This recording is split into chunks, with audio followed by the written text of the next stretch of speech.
একটা ভালো উইশ ছিল আপনাদের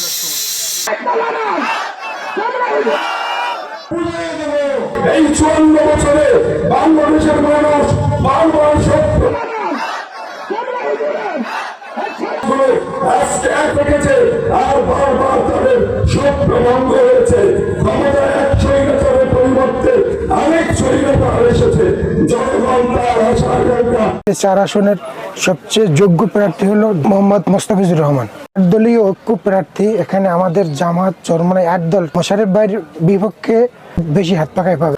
বিগত 53 বছর মানুষ দেখছে তন্তুমন্ত, এখন তন্তুমন্ত বাদ, এখন প্রত্যেকটা মানুষ পরিবর্তন চায়। পর্যন্ত আমি সিদ্ধান্ত নেইনি, দেখবো কে ভালো মন্দ, যে ভালো হবে তাকে মানে আমাদের ভোটটা দেওয়ার চিন্তা ভাবনা। ইসলামের পক্ষে যে কাজ করবে, ইসলামের শাসন ব্যবস্থা কায়েম করবে, তাকেই আমরা চাই। পটুয়াখালী 4 আসনে জামাত ইসলামের প্রার্থী আছে, ইসলামী আন্দোলনের প্রার্থী আছে, বিএনপির প্রার্থী আছে, যে সৎ, দক্ষ এবং ন্যায়পরায়ণ। দিন আমরা ভোট দিতে পারি না, এখন শান্তি শৃঙ্খলা ভাবে যে আমরা ভোট দিতে পারি।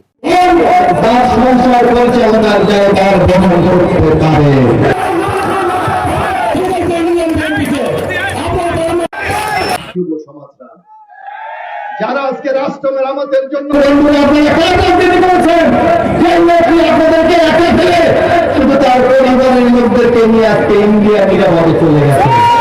মোশাররফ ভাই যদি এমপি হয়, এদিকে কাজ ভালো হইবে, রাস্তাঘাট পাকা হইবে। মোশাররফ ভাই 17 বছর আমাদের পাশে ছিল, এই মুহূর্তে যদি সে আসে তো উন্নয়নমূলক অনেক কাজ করবে।